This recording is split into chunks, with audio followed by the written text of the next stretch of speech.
we are going to go through, and I'm going to repeat these pieces as well, but we're going to go through our Energize community program today. There's three highlights of that program. We're in the middle of one now, which are our funding readiness workshops, our gap fund loan or low interest loan will be kicked off really soon, and then the accelerator following the loan process. Now look, I am going to put in the chat real quick our wait list for our low interest loan. Again, we're going to share more information about that, but I want to make sure that the folks on this call get part of that, are part of this wait list. And so as we launch this program, which will not be live, but for a few weeks, that you guys are submitting your applications and all that good stuff. So again, so I'm going to put that there. And then as folks come on, I'm going to go on and get started. On your screen right now, you'll most likely see two faces. One is Rebecca Engel. She's our program director of Energize Colorado. My name is Ryan Cobbins, and I'm the program director of the Energize Colorado Gap Fund. And we are extremely excited to bring you the Energize community program. And so I'm going to take probably the next 15 to 20 minutes, give you a little bit more information, welcome you to this call, and then I'm going to turn it over to a guy by the name of Jim Ike, who's with the Climber Fund. And so as an overview to our session today, I'm reminded that, especially with Jim being on our call to wrap us up, is that our funding readiness workshops, these workshops that you are attending right now, are not just for our gap fund loan through Energize Colorado, but also to help prepare you for any funding opportunity that you may have with a number of the programs that are being launched, whether it's state, throughout the state, or throughout your specific city, town, or county as well. And so I'm really excited to be speaking with you. Please excuse, I've got a few little people that are playing in the room next to me, just in case some noise bleeds in. But just excited. I'm going to go on and launch into my part of the presentation. I do want to encourage folks to ask questions. Myself and Rebecca are watching the chat. And so as we go through, like I mentioned, please post your questions there. I'm going to go through a little bit more information about our Gap Fund loan program. And then, like I mentioned, Jim Ike is going to follow up with talking about the Climber Fund. With the Energize Community Program, we launched this, we started the outreach for this program last year. The Energize Community Program really focuses on really targets 4 areas, or 3 areas in one more statewide area. That statewide area is child care overall. Following this call here, we have a more child care specific call that's set up. But our Energize Community Program is focused on Pueblo, it's focused on Southeast Denver, and East Colfax, in that East Colfax area. And so with the idea of not just providing loan dollars to small businesses, but also providing business advisement or technical advisement, mentorship, and then also an accelerator program as well that we're extremely excited for. Like we mentioned with the Energize Community Program, part of the idea of having a large number of technical advisors or business advisors on deck is to help you. It's to help you become funding ready. We use that term funding ready in case you are looking to provide financial documentations or put together a loan package, or these seem to be dwindling down, but more grant products as well. And so I'm going to share my screen and really dive into our Energize Colorado Gap Fund loan. And so before I do, I want to provide a little bit more context around grants versus low interest loans. This is the question I'm getting ever so often, which is I'm really fired up for grants right now. Are there any additional grants in a marketplace? And so I was prompted by this after completing my taxes the year before last. And what I realized was throughout the time of COVID, the grant funds that I received as COVID relief ended up being recorded on my profit and loss statement as additional income. The reason why that's important to state is because with that being reported as additional income at the end of the year when I'm filing taxes, of course, if the business is profitable, you end up paying taxes on, in essence, some of those grant funds or the profit that you make. And of course, the grant funds were there to help folks get through COVID. So in essence, some people will consider it almost free money. I wouldn't necessarily call it free money because there is a chance that because those grants have been accepted and they do end up on your profit and loss statement as miscellaneous or other income, that there is taxes that may be attached to that. Versus low interest loans. And when I say low interest loans, listen, there are a ton of products that are out there with great interest rates of 7 and 8%. Right now, I'm a small business owner as well. And right now I'm getting those phone calls from what I would consider almost predatory lending with interest rates of 20, 25, 30, and 40% interest.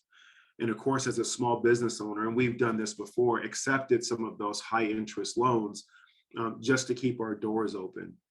The Energize community program is extremely proud to bring low interest loans to the marketplace. These are loans with interest rates of 2.5%.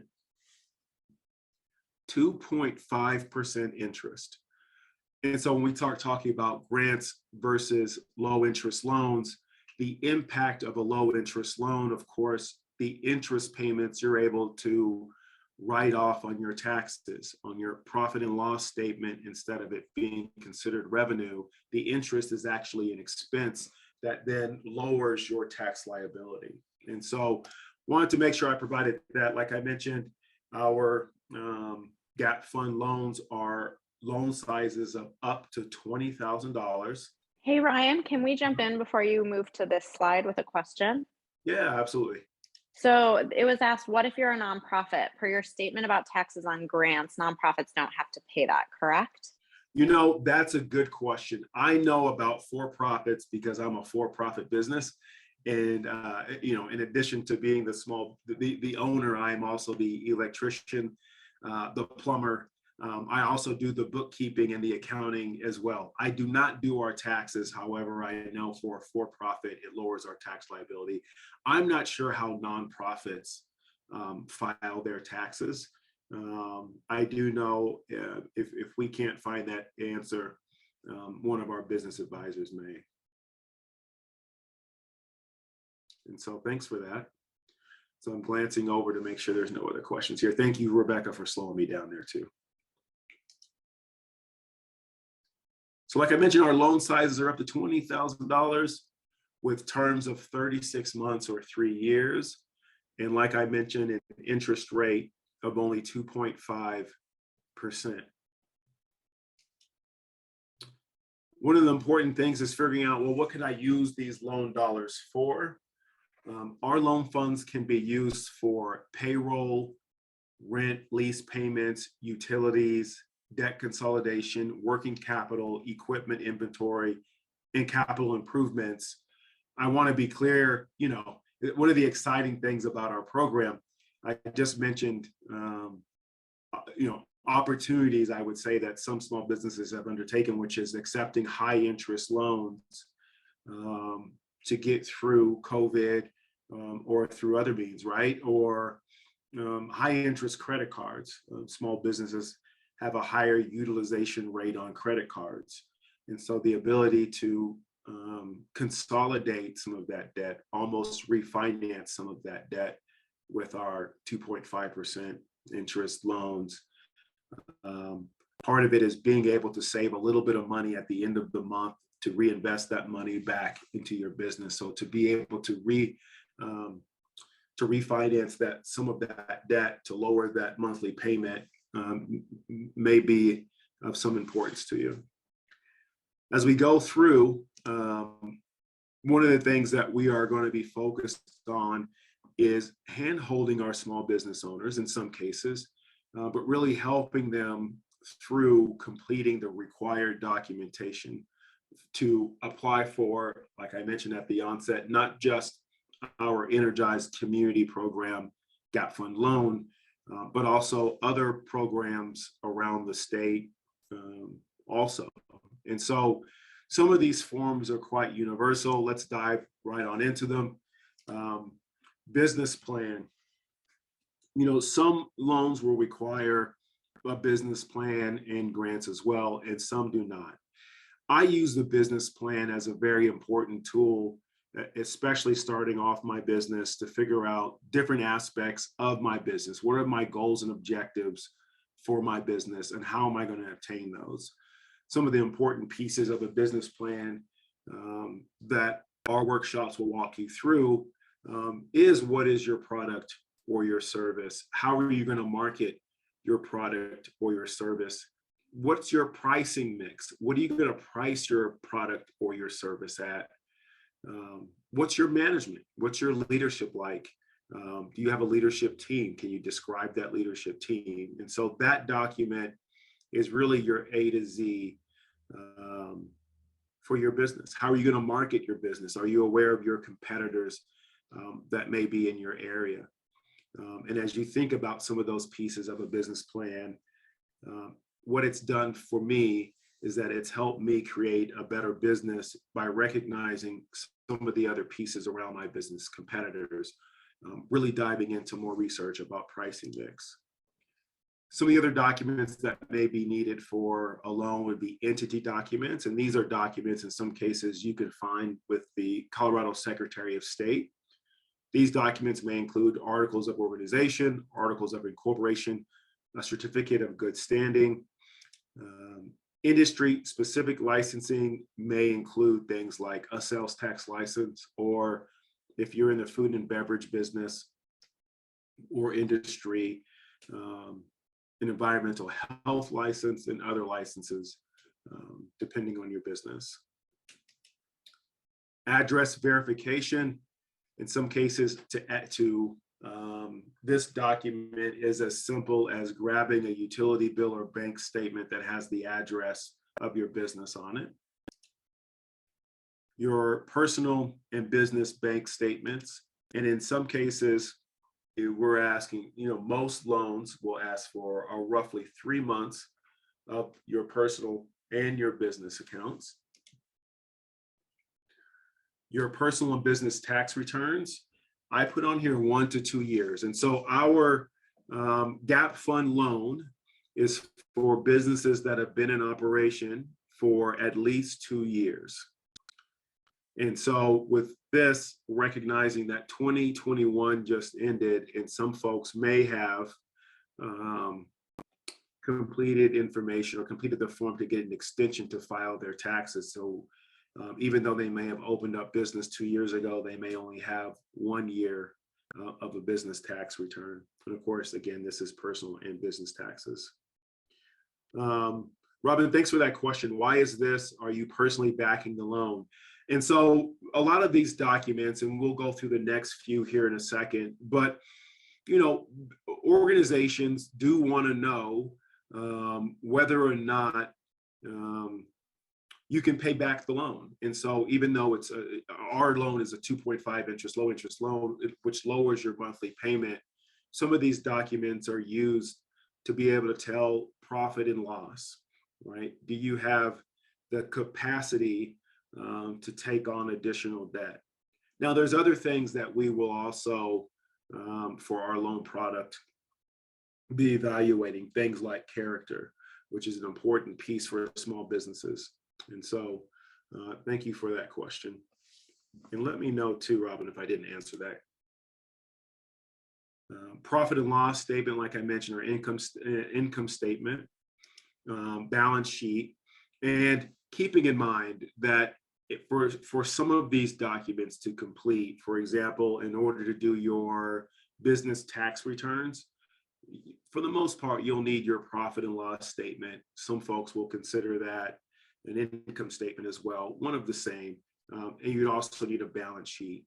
Now, like I mentioned, I'm the bookkeeper and the accountant for my business. However, I don't do our taxes. And so I send my profit and loss statement and my balance sheet over to our tax accountant to complete our taxes. Financial projections as well. Robin, this feeds into that question about why is this? And so with the financial projections, that's also a good tool that's used to be able to tell whether or not there's the capacity to take on additional debt. And so when I say capacity, I mean, in some cases that debt has to be repaid. And so will accepting these loan dollars allow you to do the things that you want with the hopes of, in some cases, increasing revenue, or in some cases, decreasing expenses, that will then provide you an opportunity to also pay back the loan as well. Yes, we'll be sharing these slides as well. Thank you for that.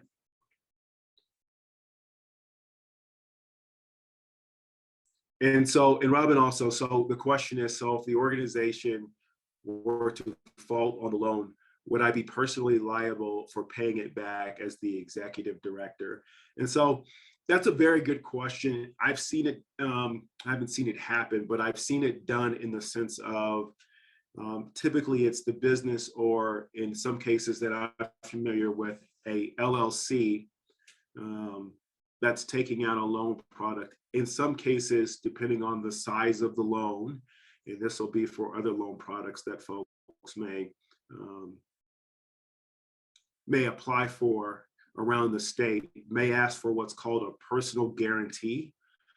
So the personal guarantee is for if for some reason the business defaults on that loan, the personal guarantee says, hey, I'm going to personally guarantee that we'll pay this loan back. And so at that point, with that document, that individual person, and again, depending on the type of organization it is and the type of documentation that's there, the individual person may be responsible for paying back that loan. I will say I've signed personal guarantees. It was the bet that I was making on myself that we were going to do some good with loan dollars, and the ability for us to really grow our business with a plan to grow our business with the loan dollars. And so thank you for that question.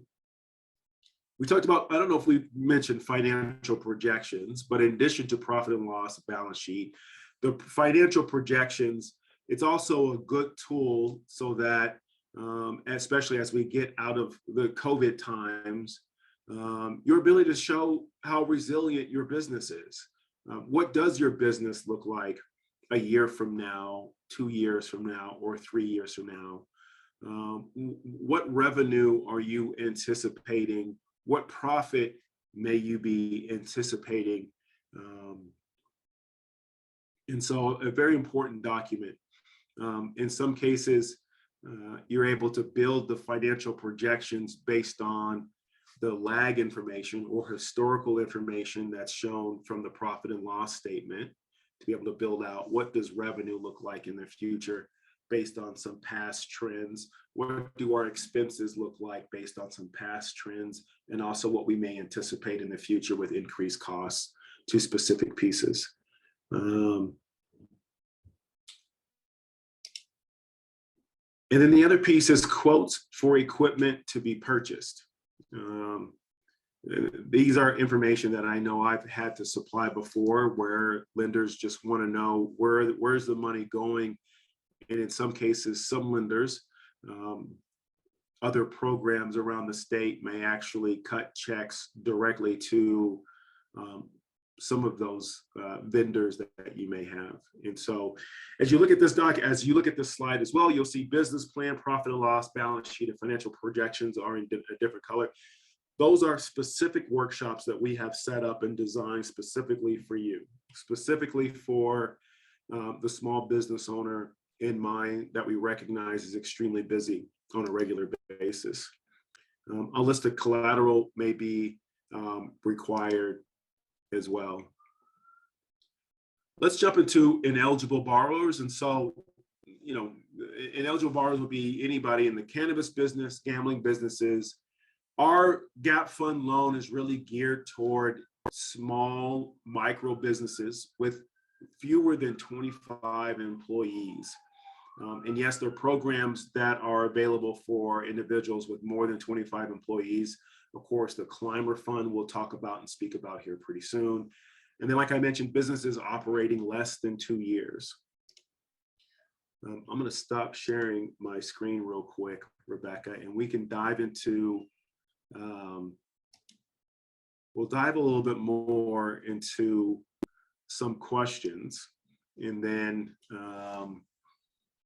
we'll mention briefly a few pieces regarding the Climber Fund. And so, thanks, Robin. Again, does applying for this affect your personal credit? Again, that just depends on what type of organization that you are.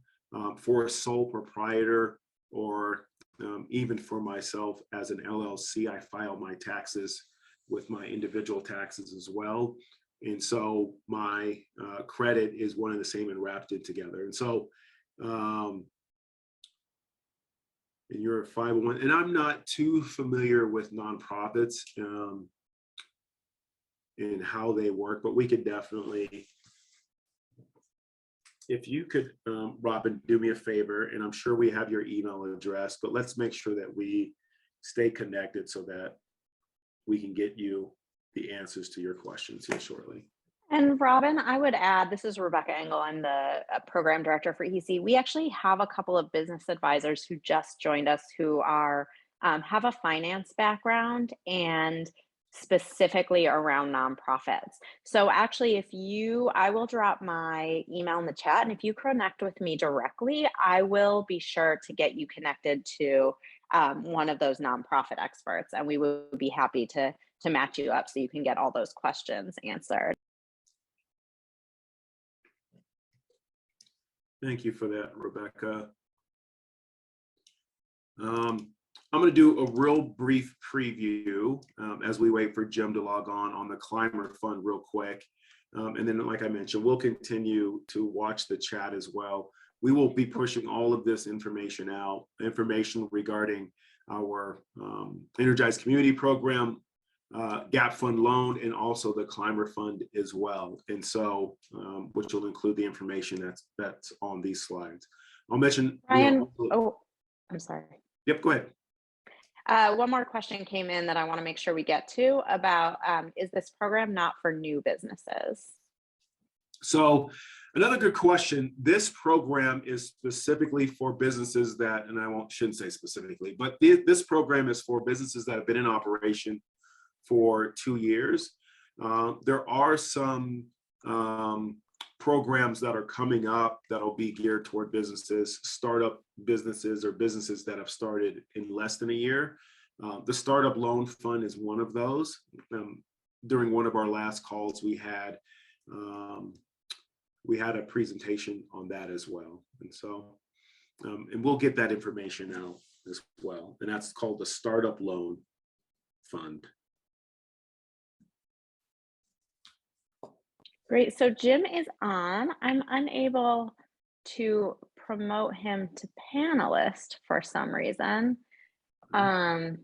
So I can go ahead and Jim, I gave you speaking permission, and I will go ahead and share my screen with your deck if that works for you. Can you let us know if you're able to talk? Can you guys hear me?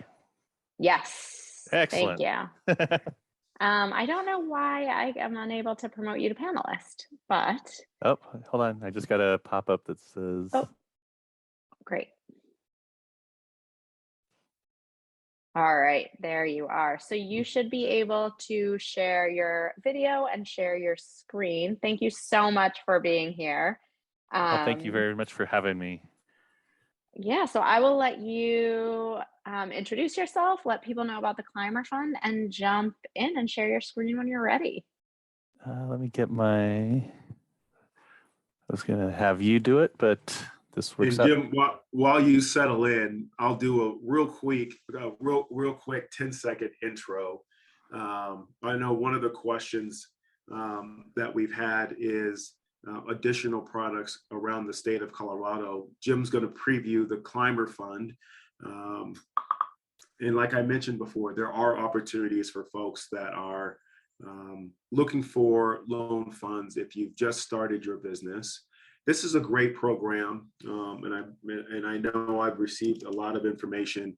Jim will cover this, but I know it's a statewide program. Of course, our Energize community program and our loan product is focused on 3 geographical areas and then childcare around the state. Climber Fund, as Jim will explain, is a statewide program providing $250 million in working capital loans to Colorado small businesses. And so, Jim, being the program director for the Climber Fund, I'll let you take it from here. Thanks, Ryan. Really appreciate it. Thank you, everybody, for taking the time out of your day to really listen to some of the great things the state's trying to do to help give businesses, that leg up that we really need in these times, and kind of the financial crunch that a lot of businesses are in. So just give you guys an idea, the Climber program, Ryan had just kind of touched on the top end of it. So the Climber program itself is designed that $250 million of working capital loans are going to be provided to small businesses for just, again, working capital. So any items that fall into the category of working capital, that's really what this program is designed to do. As of right now, the program, we do have some legislation out there. I'm going to go through this slide deck as it sits right now, but at the very end, I'll explain some of the changes that we're looking to do in legislation in this session. But I just want to at least give you guys the overview of currently the way this program sits. So the focus on this program is businesses that were profitable prior to COVID, and because of COVID and no fault of your own, the money and the capital injection, we know that a lot of businesses ran into the problem of, you guys were using credit cards, you were using any means necessary to keep your businesses up and afloat. So we're really trying to help with low interest capital loans for your business. As of right now, it provides access to working capital through 2023. And the loans are from $30,000 up to $500,000. And the biggest thing is there's multiple programs out there. So we have credit enhancement, we have direct lending capital, and we have loan participation. So you don't have to necessarily know what type of loan you're looking for. The lenders will be able to match your business and your model to one of those 3 programs. And we will definitely, we have a business and consultant that if you're not aware or have actually worked with lenders before, that they can help you get all your documentation in order. Like Ryan said, it's kind of the same thing with Energize Colorado. We look at your taxes. They look at all the things for your business that show what your revenues look like. Now, again, this isn't the state that does this. The state is providing some of the funds, and we have some contributory organizations, some other banks that are ponying up the remaining portion of that $250 million. But we do have a network of lenders that are actually doing the process of actually doing the underwriting and getting you set up with the loan program itself. So there are 4 key criteria for your business to be eligible for a Climber loan. Obviously, the first one is your principal place of business is in Colorado. So at least 50% of your employees need to be based in Colorado. it just, again, the state is the one that's doing all the work for this. So we want to make sure that it's a Colorado business and Colorado citizens that are being able to be taken care of by the program itself. Your business must have between 5 and 99 employees. You can show 2 consecutive years of positive cash flow within the last 5 years, from February 29th of 2020. And you also have to have a debt service ratio of 1-to-1. So again, those last 2 criteria, the lending institutions, those are the ones that are going to be going through the underwriting process, and they're going to be the ones that go through and really analyze all your financials and look at all these things. So with that being said, again, just because you have these 4 criteria doesn't necessarily mean you'll qualify for the loan, but that gives the baseline for you to actually ask to be included into a climate loan program. So as I said, that we have some legislation out in the House right now. What we're asked, and some of our feedback that we've gotten from some of the businesses, is that the 5 to 99 employees, they don't make it because they're a sole proprietor or they only have 2 or 3 employees. So we're looking to actually change that down to 1 employee to 99 employees. The first one is still in place. Of course, 50% or more employees need to be in Colorado. The debt service ratio is still a 1-to-1, but now we're also reducing the 2 consecutive years positive cash flow. We also are removing that February 29 of 2020 from the legislation itself. So understanding that some businesses weren't impacted as bad through COVID, and being able to utilize 21 and 22 for tax purposes will benefit some of these businesses. Now, the other side of that too is we're also looking to expand the loans. So you, instead of it only being 30,000 up to 500,000, we're reducing it down to 10,000 up to 500,000. So again, some of the feedback we got from the market, some of the businesses that we've talked to, some of the businesses who've received climate loans, they've just said that they would have preferred some of these items. And so we're really trying to get this to where it's a little bit more easy for business to go out and ask lenders to be qualified for a climate loan.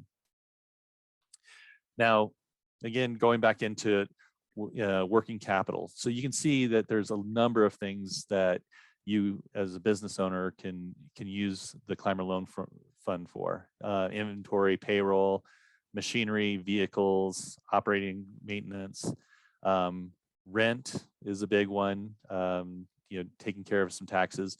But one of the biggest feedback and one of the biggest items that people had talked about is some of those short-term debts. So some of the businesses obviously have been dealing with their credit lines and their credit cards and just putting things on there. So we're really sensitive to your needs, and so that's why we want to try and get any existing debt that has been that you have due within the next 90 days that you can apply the climate loan program for. So you can see that. Jim. Oh, I'm yes. sorry. No problem. I just want to jump in and make sure you see this question because I want to make sure we don't get too far ahead of it, which is, what is the debt service coverage ratio?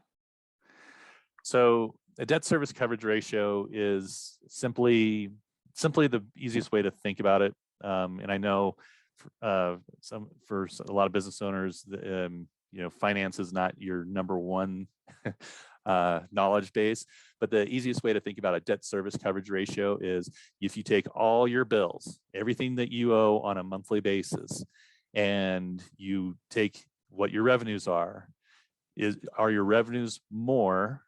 So in other words, can your revenues cover the cost for all your debts? That's the easiest way that I can explain that without actually going into a huge whiteboard and showing you the calculation. Does that help? Yeah, thank you, Jim. That was good. Okay. I know that was really a short answer, but that's the easiest way to think of a debt service coverage ratio. So anytime you have a 1-to-1 debt service ratio, that's where you can say that all your revenues will cover all your expenditures, all your debt at least one time.